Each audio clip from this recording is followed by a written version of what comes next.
everyone to a new webinar from ISBNPA. Good morning here in Australia, good evening in other parts of Europe, and good afternoon in the States. Okay, this is not working now. Oh yeah, it's working. All right, I think we're very lucky that we can have this extra service from ISBNPA. So the organization is very supportive of these activities. Normally, these activities are hosted by one of the special interest groups, but today is the Mid-Career Network who is supporting and hosting this activity. Just a little bit of housekeeping before we kick off with the very interesting talk that we've got today.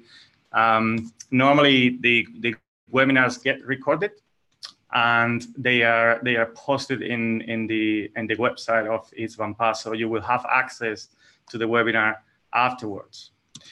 And as I say, a little bit of housekeeping. Normally, participants are asked to mute themselves because we want to avoid some weird noise that we might have otherwise. Importantly, you will have the opportunity to ask questions, and what you have to do is basically go into the QA box, right? That you will have at the bottom of the screen, and place your question there, and then at the end of the talk we're gonna select the questions and try to answer as many as possible.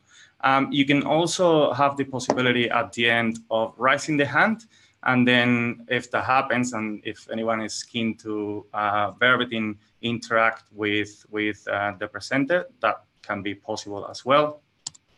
And they're gonna talk much more, so I'm gonna hand them now to Richard Ryan, and he's gonna talk about how to handle and how to manage an academic career from an SDT theory. Thank you, Rich. It's all yours.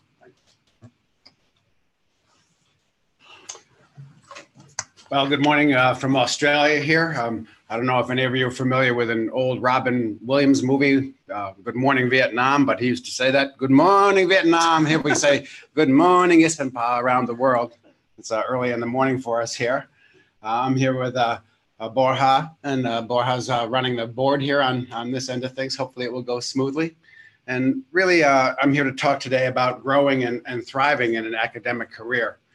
And I'm going to say this is really coming from two different perspectives. I think when I was asked to do this, in part, it's because I'm not mid-career. I've had a really long career. This is my 4th decade as an academic. And so some of what I'm going to say today is really just from that experience. I've been in a lot of different roles.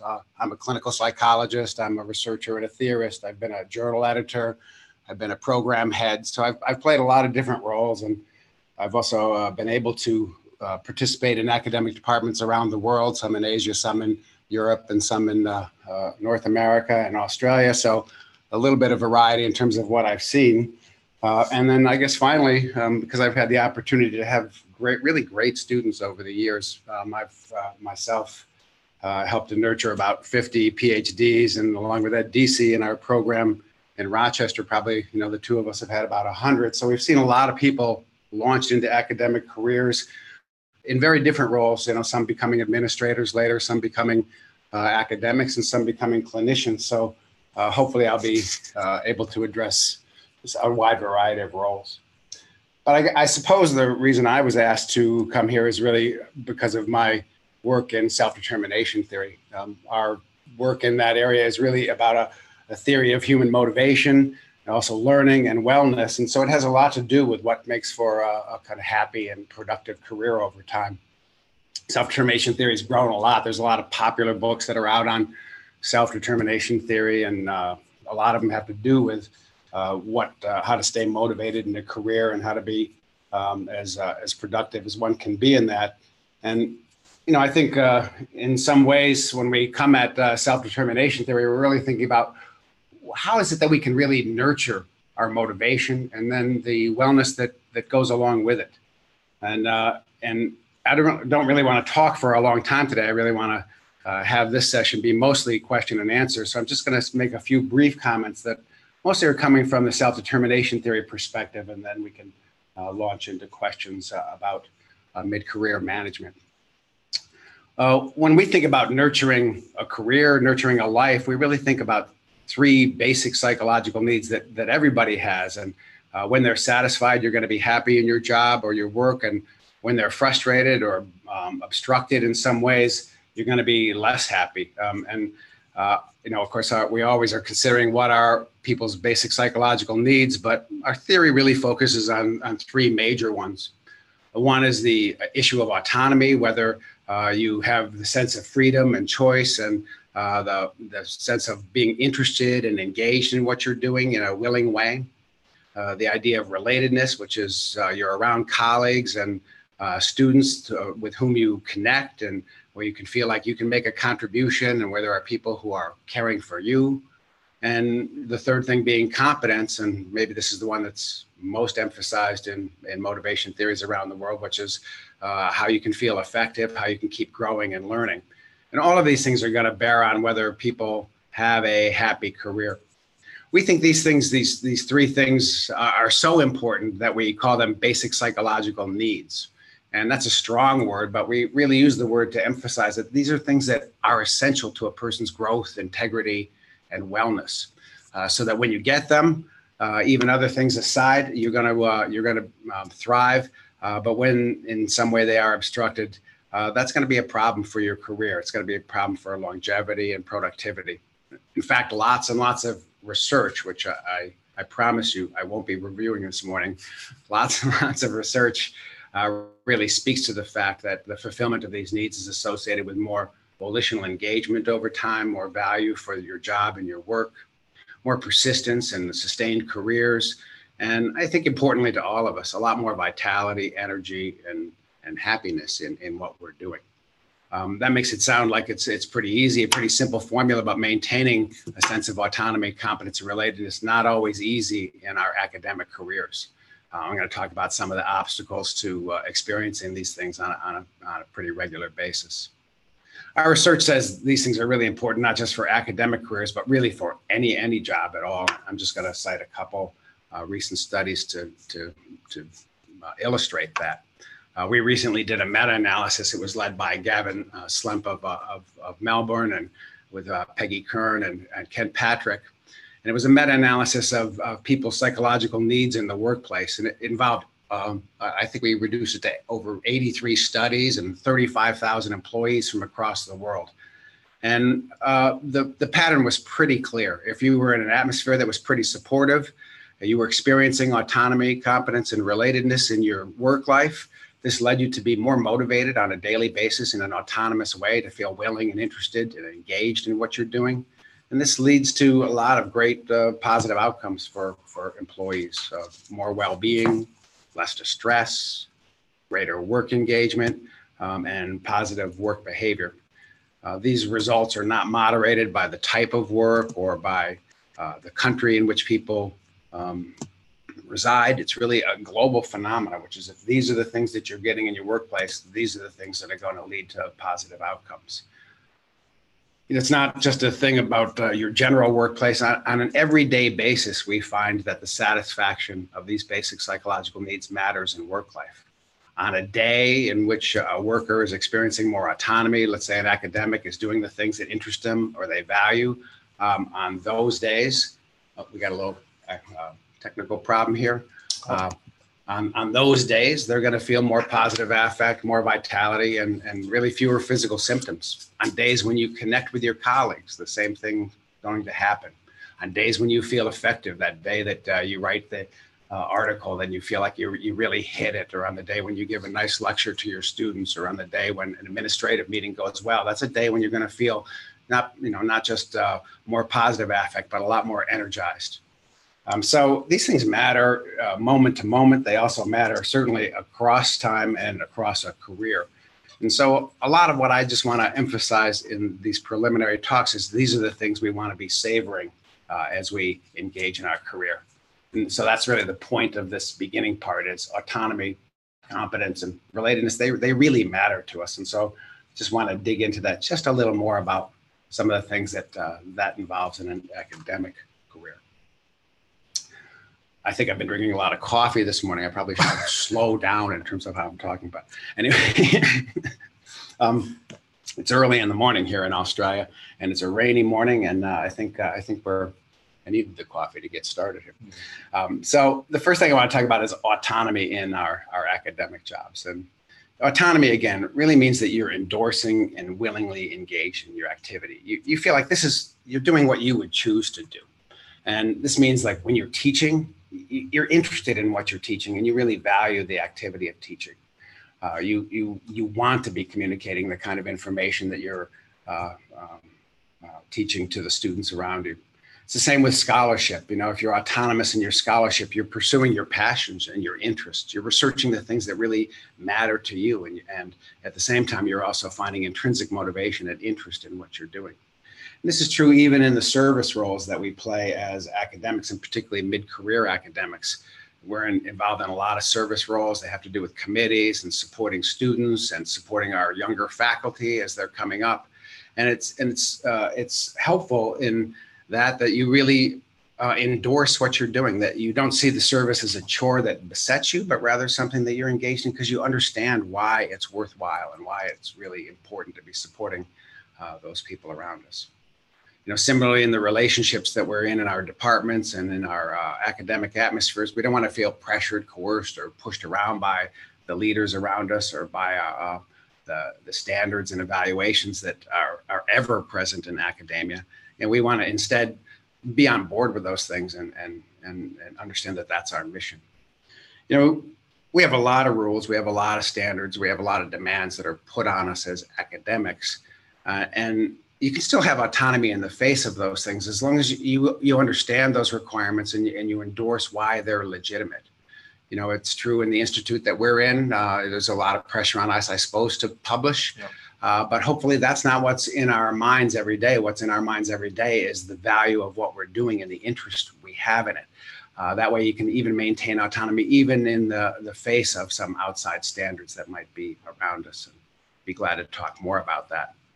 You know, I think when we get to autonomy, one of the reasons a lot of us like being academics is a lot more than some other professions. We have some autonomy on our day-to-day life. We can dress the way we want to dress. We can make some choices over the roles we play. We have some control over our schedules, certainly a lot more than many people do in their regular workplaces. So just day to day, we should savor the fact that academics have, especially mid-career academics, have a lot of freedom in our lives. You know, and at the same time, we may not always appreciate how much freedom we have because of the pressures that we feel. You know, again, just something like the pressure people feel to publish. Some people use the phrase publish or perish. And when they say that, I kind of perish a little bit inside because I know what they're feeling is that publication is something that they have to do, and it's coming from the outside. But I think, you know, the other attitude is that I'm dying to publish because I really want to write and I really want to communicate. And when you're more in that mode, that's the more autonomous mode, and it's going to supply a lot more energy for us for moving forward. And it's the same with teaching. I mean, we have requirements, and somebody may say, well, you know, this course is the one that needs to be undertaken.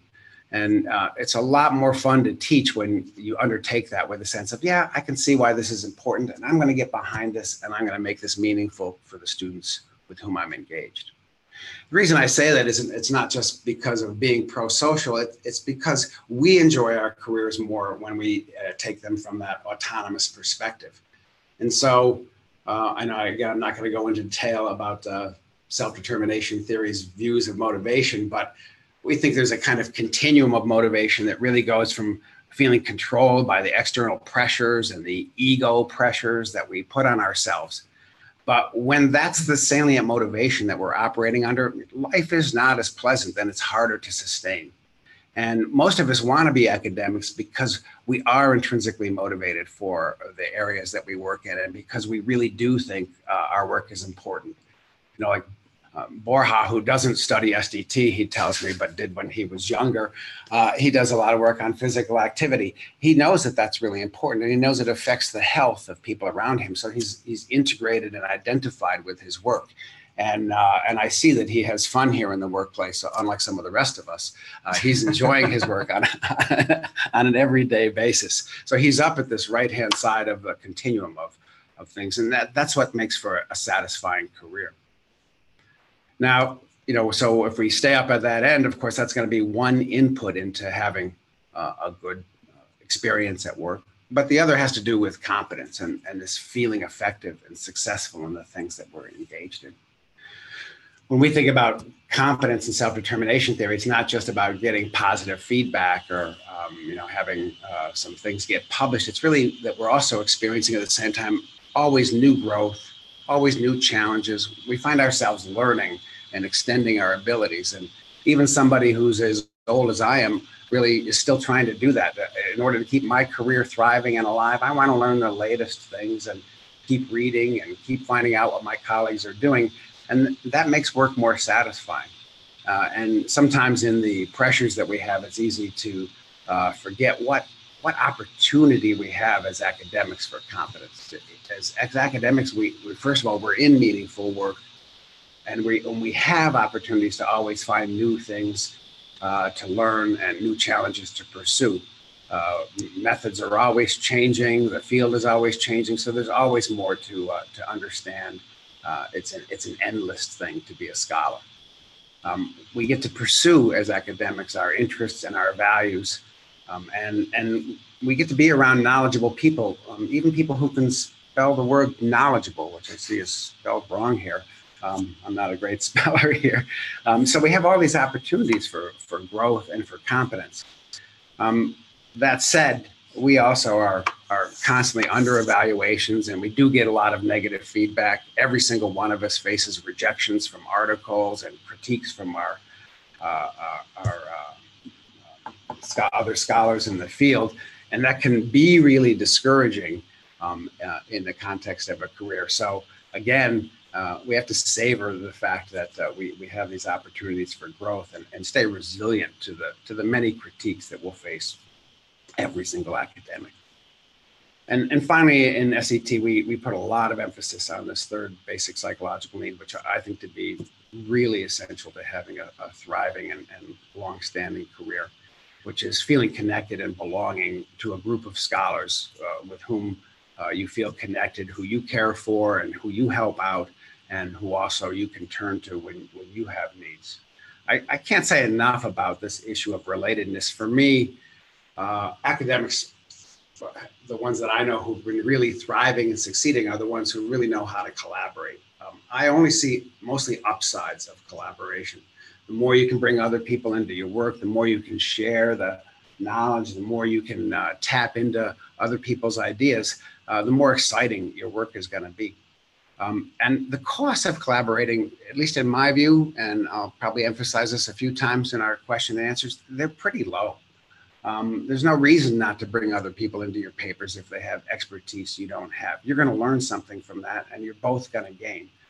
And even in the times when we're facing rejection, it's a lot better to be facing that rejection with a team of people who've all been part of it. First of all, it diffuses a little bit of the responsibility for the negative feedback you got, but also you get to have somebody who you can kvetch with and complain with and commiserate around the times when it's not going really well, and then you can come back together collectively and figure out what to do next. Academia can feel really competitive sometimes. It can feel isolating, but if you assemble around you good collaborators, I think this really is a big upside. And this includes your students. So those of you who are mid-career academics that are listening to this, your students are going to be your best colleagues in your life. Those are the people from whom you can learn because they have that hunger and they need to come up with new ideas, and collaborating with them really enriches you. And so the more you can support students, the more you're going to feel that generativity and that positivity that comes from that.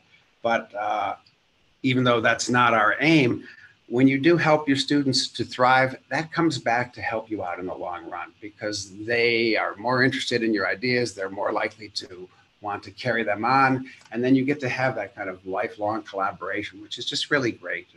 I've had that opportunity. I've had some wonderful students over time that, you know, I've been able to collaborate over decades now as they become colleagues and senior partners in the things we do. So I can't say enough about the upsides of relatedness and collaboration. Now, clearly, you know, the things I've been talking about are the personal needs that get satisfied or frustrated in our career, and the institutions we're in have a lot to do in shaping that. You know, some of us are in institutions where they might make a lot of demands and put a heavy workload on us, and sometimes that can really diminish your sense of autonomy and competence. We can be in pretty heavily evaluative systems, which may feel controlling to us at times. Things can really undermine your motivation. For instance, unfair pay. I know as I'm talking, there's probably a lot of mid-career academics out there who are saying, you know, you paint a rosy picture of academia, but it's not always so rosy. There's a lot of particularly adjunct professors who I think are exploited and abused in their workplaces. And even some of us who are in tenure track positions, we can be exploited and overworked. So institutions can have a lot of impact on that. And I'm glad to talk about that issue when we come into questions and answers about how to handle that. But one thing I think is, you know, we should keep our eyes open to be working in the places where we're going to be able to get the supports that are going to allow us to be autonomous, to be competent, and to be relatedness in our work. And that also means, as mid-career people, we're often the managers for other people. And I think when we think about what kind of nurturing atmosphere we would want for ourselves, this is how we would want to be managers for others, which is we want to support their autonomy rather than be really controlling when they're struggling around issues of, say, of productivity or teaching. We're not in there to just be critical. We're in there to give them feedback that can be helpful and help them grow into their positions as good as possible. And we want to respect and care for everybody around us. And when we do these things, when we nurture the people around us, they'll have a higher satisfaction of their basic needs, and that's going to lead to more sustained effort, more psychological well-being, more satisfaction with their careers, and a lot more trust in the institutions in which we exist. So our institutional and managerial climates, they have a lot to do with our experience of our academic careers. And I think it's important that we shape our institutions to be nurturing places. Kind of talked a lot just in these brief comments so far about the importance of autonomy, competence, and relatedness in terms of sustained academic achievement and well-being. But, you know, clearly there's a lot of other things too that we should consider. And I just want to mention a few of them while I'm still doing the slides here before we get to question and answers. And the one that occurred to me just as I was thinking about talking to you this morning was just how many roles most of us play in academic careers. Academic careers we're not just researchers, we're not just teachers. We have to play we have to put on all kinds of different cloaks. So yeah, we have to do publishing, but we also have to mentor other people and be teachers. And boy, those are really different activities. The art of teaching is really different than the art of writing, for instance. There's none of us who really escape, or very few of us who really escape administrative and committee work. And in fact, some people really thrive in that because they're really good at doing those things that have to do with maintaining our institutions. I think as academics, most of us feel the responsibility to engage with our communities and communicate our knowledge through media, through speaking to other groups. Again, a really, really different role than our in-house academic activities. We have to get funding, and the writing of grants and the seeking of funding, again, a really different activity than publications. And, you know, for instance, the art of grant writing is something that really takes a different set of skills than the art of publishing itself. We have to go to conferences, we have to network, we have to present to other people. You have to get up sometimes in the morning and do webinars. You know, some of the demands are outrageous, but we still have to do them all. And I'm just looking at Borja as I say that. And of course, we're all in the position of grading, evaluating, and gatekeeping. When you think about all these different roles, it's no wonder that sometimes we struggle feeling overwhelmed as academics. And one of the issues then that raises is time management. Time management becomes a major issue for all of us in mid-career, because if we say yes to everything and we try and excel at everything, we can feel really, really overwhelmed. And so one piece of advice, I guess, is one of the first concrete pieces of advice I'm giving in this is you have to privilege certain activities. You have to decide what's really, really your central and important goals as an academic, what your academic identity is going to be shaped around. You know, for me, as both a clinician and somebody who also does a lot of research at different points, I had to decide, well, what's the most important thing for me? And so I privileged a lot, opportunities to be writing, opportunities to be doing my theorizing, because that was going to be central to how I define myself. But other people are privileging teaching activities because that's the core of their academic identity. They want to be that great teacher. They want to be that person who inspires the next generation to come up and really do great academic work.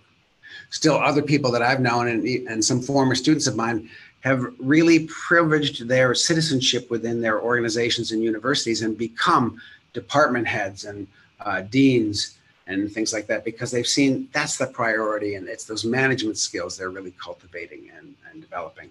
So privileging certain activities over others becomes really important, because we can't do all of these roles equally well, or very few people can anyway. And in saying that, I really also want to stress that that there's not one pathway. You know, in beginning this thing today, I was like managing your academic career. Well, there's so many different academic careers and so many different pathways. There's not one that's good. It's you finding the one in which you're going to feel that sense of autonomy and intrinsic motivation, and that one in which you can feel really connecting to other people and you can feel really effective. Now, still, there are certain activities that I think almost everybody has to privilege a bit. And so here's one I wanted to mention, because for many, many academics, writing becomes the central task. And I think a difficult one for many of us. One of the reasons is that writing's not easy. I don't care how articulate you are. I don't care how much knowledge you have. It's not easy to get that on paper and to get that into a form that's both going to be acceptable to journals and to editors, and also communicate well with an audience. So people have a lot of different approaches to the craft of writing. And some people are the people who write every sentence perfectly first time out, and so they take a long time to do it. Other people write like I do, which is they junk as much down as they can and then they refine it later. But either way, you've got to carve out time to do it. There's been studies that show that people who consciously carve out time for writing, in other words, set aside certain schedules in the week in which that's the only thing they are allowing themselves to do during that time, are more likely to produce articles by the end of the year than people who think, oh no, I'll carve it out when I can. Because it's easy. It's one of the easiest things to crowd out with your other activities. Everything else can come first, and then the writing time sits on the side, and then it doesn't get done. I'm just going to say a couple things about my own style of writing, which is I try when I'm writing to take that time, set it aside, and then when I'm writing, not to be critical of what I'm writing, just get something down. You know, for me, it's about put it out there. As I put it out there, I realize what I'm not thinking clearly about, where my arguments are weak, and then I refine afterwards. So I think, you know, criticism is helpful, but it's not helpful in every moment. You have to start kind of uncritically putting stuff out, and then later you can criticize it, or later you can have your colleagues and collaborators criticize it. In fact, there's no shortage of people who will criticize your work. So the first thing is get it down, and then refine it afterwards. I think another thing that's hard about writing is we have a field that is critical, and we do face rejections. Rejection rates in some journals are over 90%. I used to be an editor at a journal where the rejection rate was 94% of all articles that were given to us, meaning most people are going to get a negative message when they send their paper into that journal. Most journals have pretty high rejection rates. And so it's kind of our fate as academics to have to deal with a lot of rejection. And if you take it too personally, or it gets to be something where you let it invade your sense of confidence and competence, it's going to be even harder to pick up that, well, we don't have pens anymore, but to pick up your laptop and start to type away. One thing I think about this issue of rejections is that you can't think of them as simply rejections. You have to think about them as another informational input. And the informational input might be that there are some things that you could do more strongly, or even more simply, maybe I just sent this to the wrong journal. I think you have to find ways to move on from that stuff in a way that allows you to feel like this is just another growth experience. You know, I used to do some work in health interventions on smoking cessation. And I used to say to people who tried to quit smoking, when you fail at that smoking attempt, it's not a failure, it's a learning experience. You find something out about where your weak spots were, or where that temptation was a little overwhelming for you. So instead of going away and saying, oh, I failed at quitting smoking, instead you think, oh, I just learned something about how this is anchored in my soul. And I think similarly about paper rejections, which is rather than take them as a statement about you or your overall competence, it's a statement about that particular article and what might be done better. Just another thing that occurred to me is we're in an age of documentation. And so what I want to encourage anybody who's in mid-career is document everything you do. We do have all these different roles. We're engaged in the community. We're giving talks. We're reviewing articles. And if you keep track of those things, you can get a little credit for that. And I say that because when it comes to things like promotions and raises, usually those are being approved or handled by people who don't know you personally. That's by administrators who are a level or two above you or your department. And what do they depend on in order to know who to promote or who to reward? They depend on numbers. That's all they look at. So if you keep track of things, your publications, your citations, your talks, your engagements, your blogs, your grant attempts, your grant successes, these things will matter to those people above. And I say this because I have never really been that good at documenting everything, but I know it's sometimes cost that I haven't done that. And so I encourage the people around me, keep your CV current, be really inclusive in your year-end reports and your self-evaluations. You have to be your own best cheerleader sometimes when it comes to documenting things to the people above you. Now, I really want to conclude my comments so we can get to question and answers, but I kind of want to just say a couple things about even what defines this morning seminar here, which is how can you thrive in a mid-career academic life? Well, some of that has to do with how you're defining your own academic success. People think of success differently. And you know, some people, for them, success is going to be being that inspiring teacher. For some other people, it's going to be being the prolific researcher whose work is highly cited. For other people, it's going to be a blogger. For other people, it's going to be being that great department chair who's really built a department and its strengths. So success is going to have different meanings to different people. And again, that's one of the advantages of being an academic is we get to craft our careers in directions that match our interests as much as possible. But at a little bit higher level, I just want to talk about what we're after in life as we pursue a career, because when we think about what our meta goals are, so to speak, what are we really after in life, that can be different. And in self-determination theory research, we say, well, depending on your life goals, if you're pursuing the right life goals, those will be highly need satisfying. Those will support your sense of competence and autonomy and relatedness, and that will produce wellness. But you can have some other life goals that even when you succeed at them, they don't satisfy those basic psychological needs. And I know some people who might be objectively defined as successful in our field who are pretty unhappy people because in some ways I think, and I think research would back me up on this, they've pursued the wrong goals. Now, when I say right or wrong, of course, this is always a value judgment, and I'm going to go with the value judgment of Aristotle, who used a concept for what a good life is, a flourishing life is, which is called eudaimonia. And Aristotle made a claim, and it was really an empirical claim. He claimed that we're going to be the most satisfied in our lives, in our careers, and our vocations when we're pursuing virtue and excellence in what we're doing. His phrase was the virtue and exercise of our human potentials. We sometimes translate that into doing those things which are intrinsically valuable.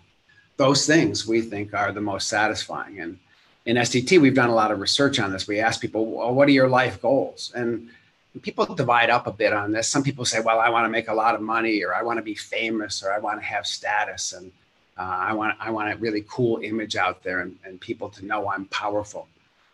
We certainly, probably everybody who's listening to this knows some academics for whom that seems to typify what they're after. They really want to be the big success, and there's a lot of ego in that.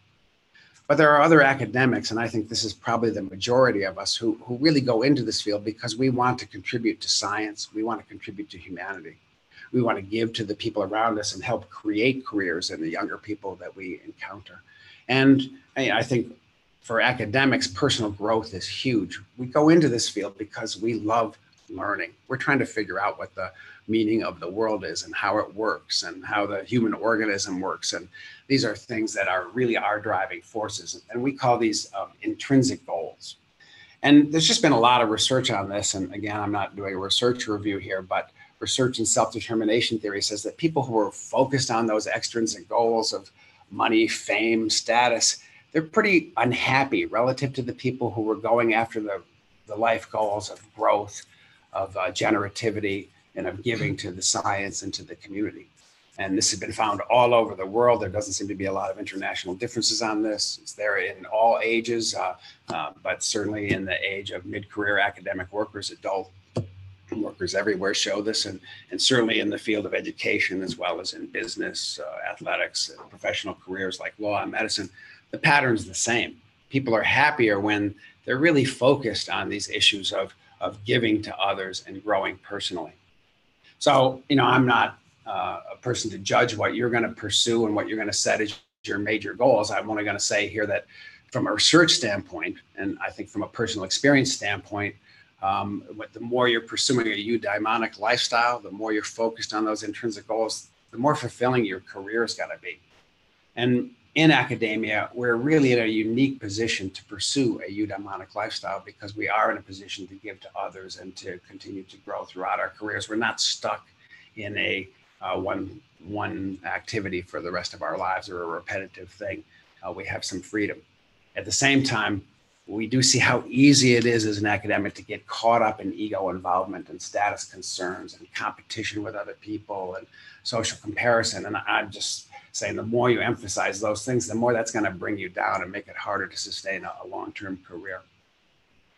So I'm just going to summarize my comments before we go to question and answers. And I'm going to say, in summary, that academia is a career that's just filled with opportunities to have a great life, to pursue what's intrinsically motivating to us, and to pursue scholarship that really, really feels valuable and worthwhile because it's helping the world around us. Still, we face a lot of pressures, a lot of evaluations, a lot of demands, and multiple roles.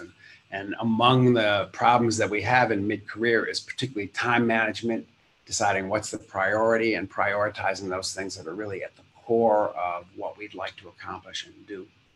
So if I was going to give you some more advice, even though nobody asked for it, I would say to have a great career, you have to identify and pursue your authentic interests. Go with your passions. Other people will say, oh, that's not a hot topic right now, or that's not the thing that, there is the latest out there. But if that's your passion, you should pursue it because that's going to sustain you over time and deepen your sense of growth and contribution. I know many people told me at different times I was barking up the wrong alley studying intrinsic motivation. It wasn't really where the field was going to go. I think Ed Deasy and I both heard that message a lot back in the day, but that work has really grown, and I think I think in a gratifying way been able to inform interventions and changes in schools and in workplaces that have benefited people. So I'm glad we kept at it.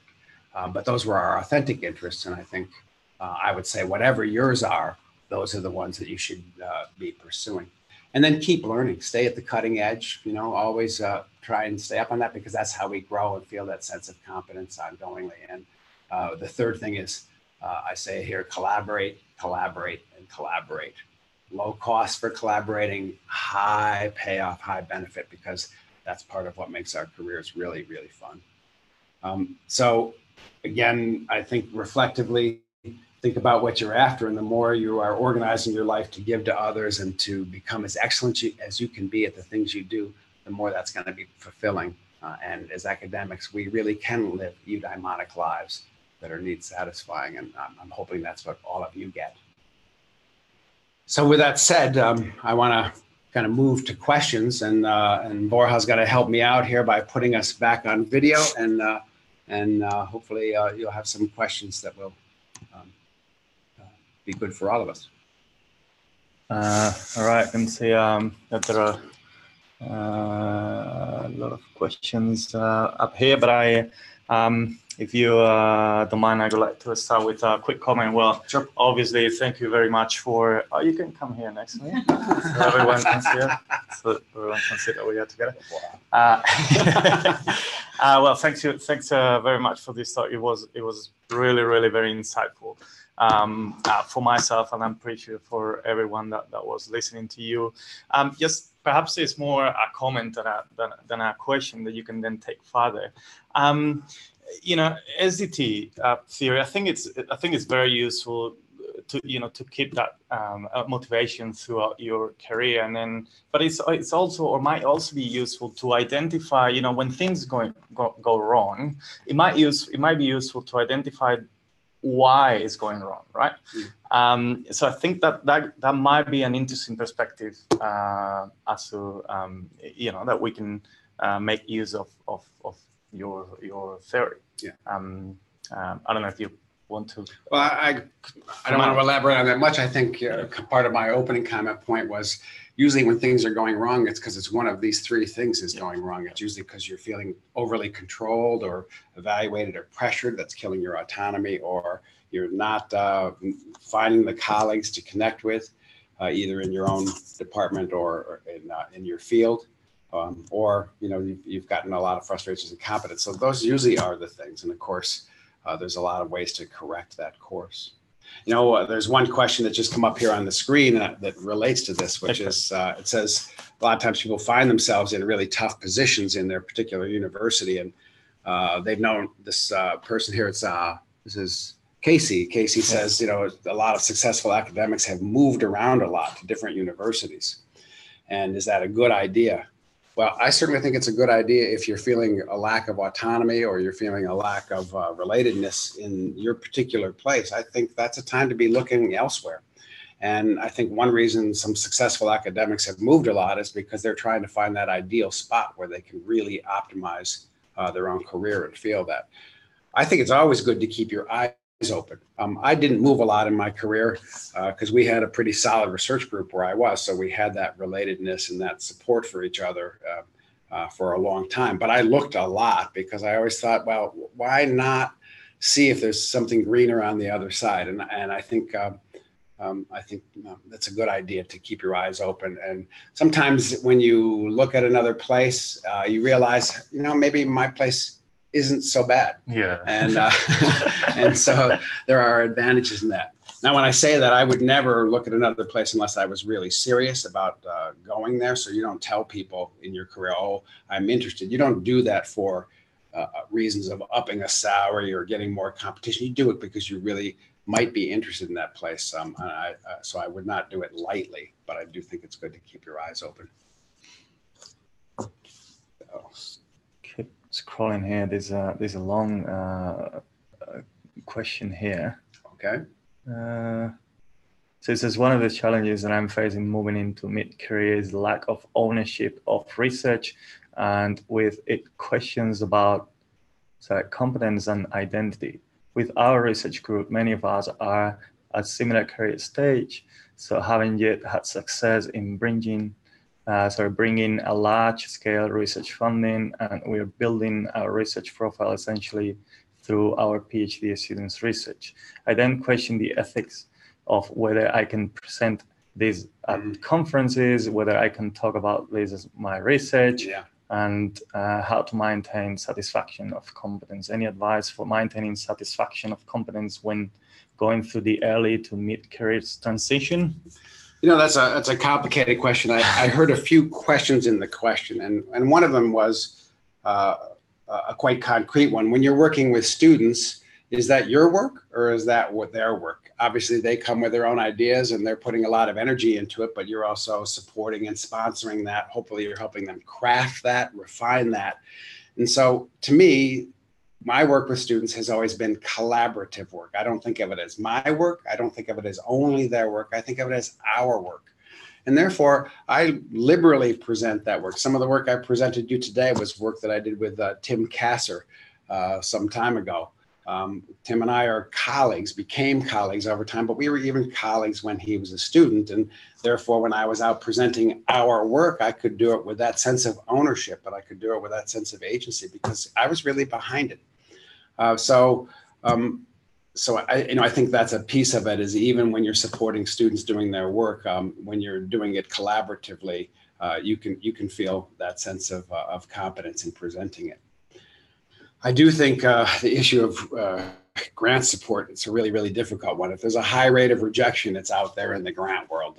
It's pretty powerful. And again, I think persistence is key. And also, I think not internalizing it as a failure to you, because that competition's really high out there. We can learn from what we get back from the grant agencies. But, the first thing you have to do is go away, grieve, mourn. In my case, have a beer with my friends and commiserate, and then get back to it and see what the criticisms were, take it back, reshape things, and keep persisting toward funding. This next question says, so much of what you're talking about comes about from having a good leader or a department chair who invests in you. How do we do the things you're discussing if we don't have the strongest administrative support?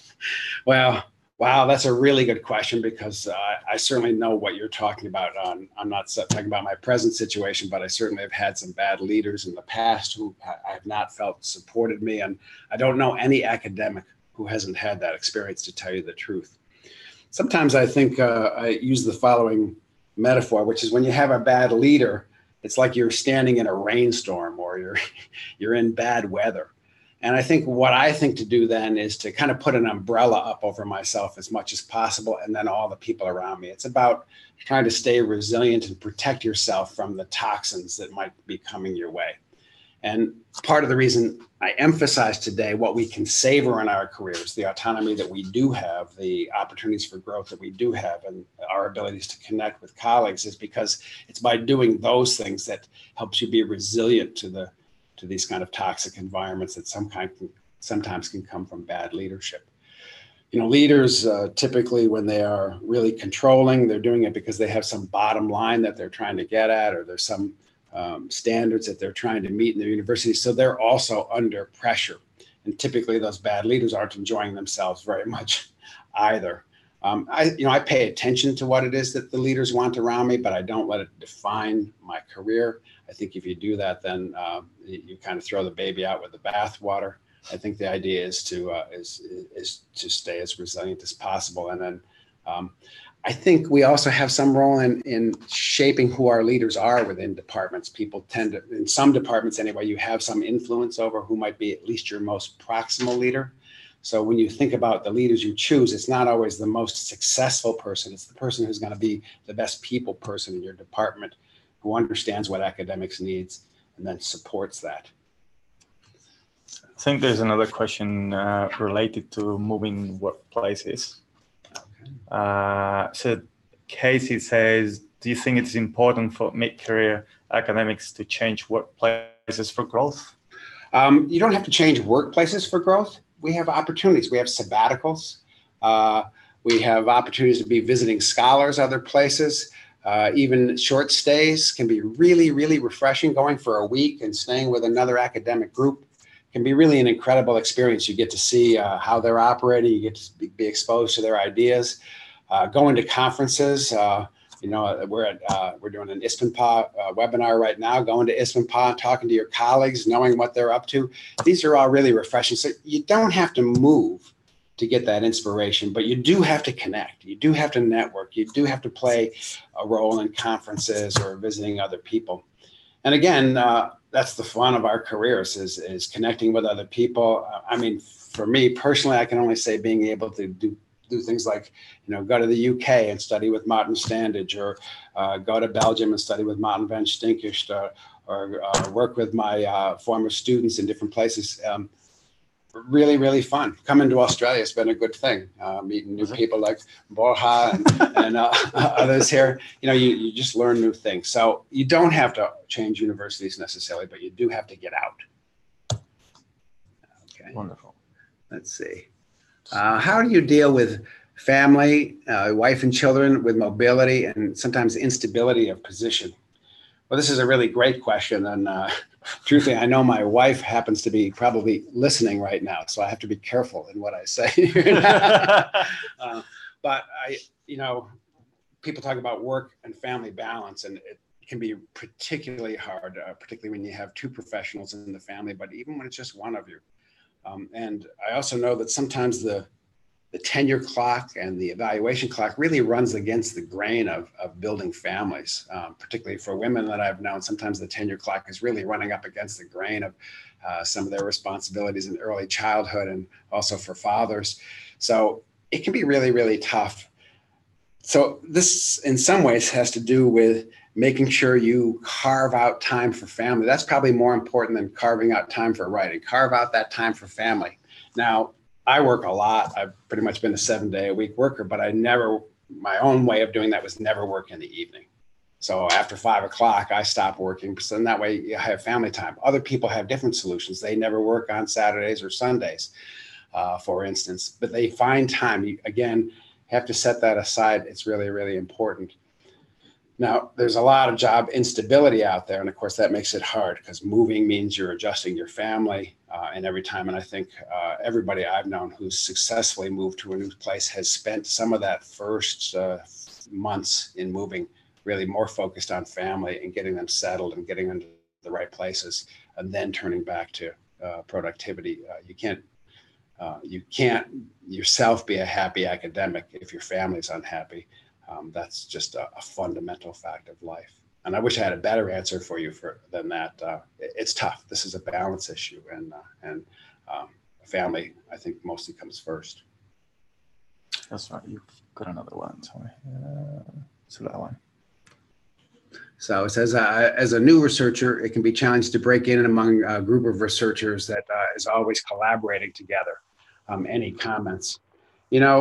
It is hard to break in sometimes, and particularly when you're a new researcher, you can really feel like it's hard because everybody already seems to have their in-groups, or people already have networked together, and you can feel like an outsider. It can be pretty isolating. I remember when I was young and going to conferences, how terrifying it was to try and connect with researchers whose work I admired, but I think one thing you can do is when you produce a piece of scholarship, make sure you send it to the people who would be interested in it. It's not an intrusion for people to receive an article, just to say you might be interested in this. You don't have to be forceful about it or intrusive. I think, asking people questions, if they're sincere questions, is a way of connecting to people.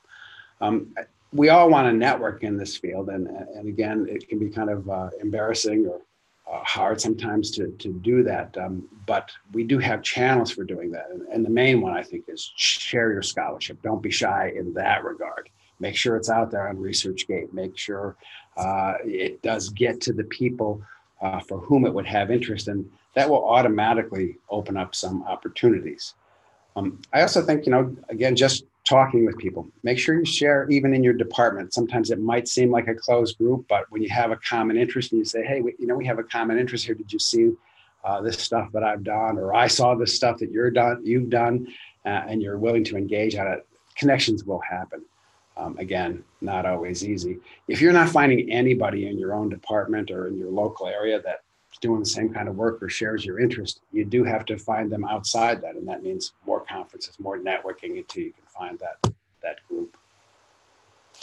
There's an interesting question here from Catherine de Coquet that says, how modifiable is autonomy? How can we change this in times of doubt and pressure? Yeah, well, Catherine, it's a great question. And this really comes back to the fact that we will have doubt and pressure. It's a field that, we're all beset by this. People may think, for instance, that I don't have that, but every week I have my little downfall and my depression about the article that was rejected or the people who didn't get something. It's kind of a never-ending thing. But at least for me, I try to turn back to the things that interest me, to the mission that I have, and this brings me back to the issue of the eudaimonic goals. If the mission is do good work, do it with integrity, and do stuff that matters to other people, I try and get back and get that perspective. I try not to let the critics get me down, even if I am listening to some of the inputs that they have. This is not easy. It's really not easy in mid-career. There's so much social comparison and ego in our field. I think the more we can get out of ego involvement, take a mindful perspective on who we are and stay centered on our work, the more resilient we're going to be. All right. It seems that there are not many more questions. Oh, there's a lot of questions. Up here? Yes, a whole list of them here. Yeah.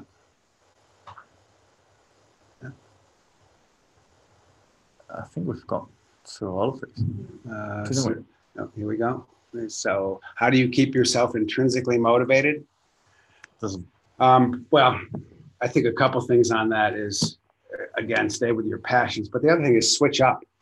When I'm really, really dragging on some project, I switch to a different one, because you can't just press against a hard board and think you're going to necessarily get through it. If I'm really, really frustrated or aggravated in a particular activity, set it aside for a while. Sometimes you get a new perspective or a new excitement. The other thing I do is I'm a voracious reader in my field. So whenever I feel stuck, I start reading what anybody else had to say about it, and particularly historical things. And I know that's not appreciated by everybody because everybody's on the current paper and stuff. But for me, it's going back and reading what the wise scholars from the past might have been saying about that. I get a lot of inspiration from those people in terms of what questions I should be asking. And that helps stay intrinsically motivated. So reading a lot, talking with colleagues a lot, and then setting it aside if I'm really frustrated and turning back to it when I can renew that energy. Just tuning a message. Yeah.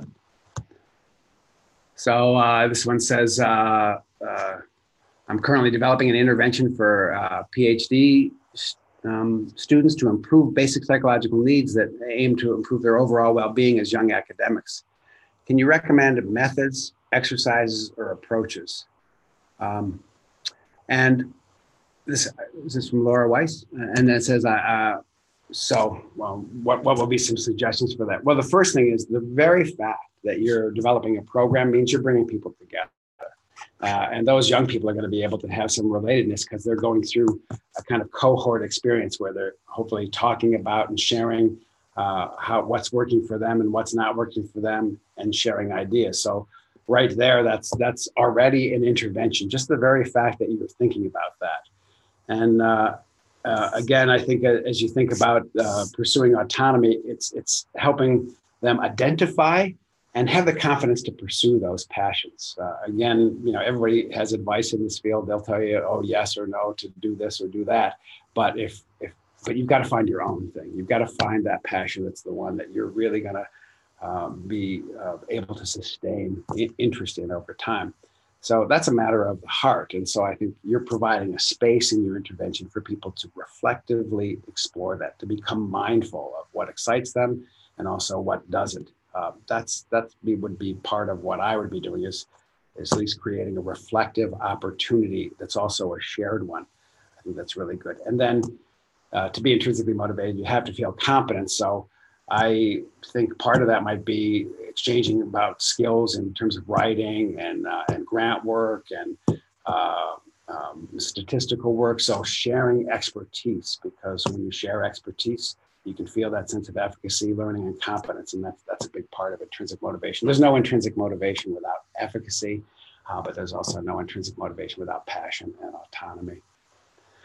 And here's one from Matthias. Asking for money and talking about money frustrates me. It's an extrinsic goal. valuable. It does not bring happiness, yet we need it. I agree, Matthias. And how do you think is the best way to deal with this controversy? Well, it is true that that money is something we need, and it doesn't matter how intrinsically motivated you are, you still have to feed your family. And so a thing I think is that, first, hopefully you're in a department that does recognize effort and skill, and they're rewarding it.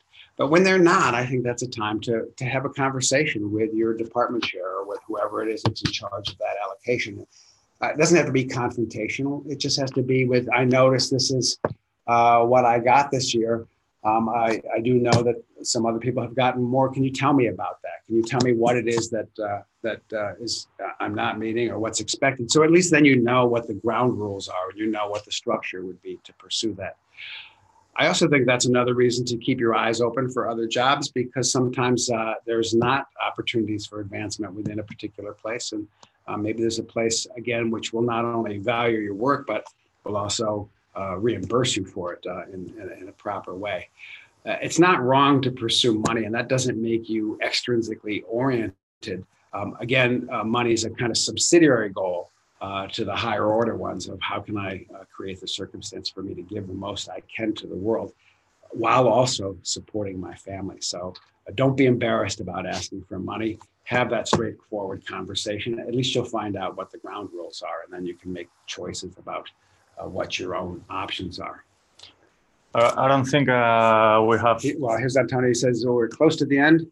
Yeah, I don't think we have time for more questions. Okay. So I just would like to thanks again, Rich, for this wonderful talk, and perhaps different talk than we're used to.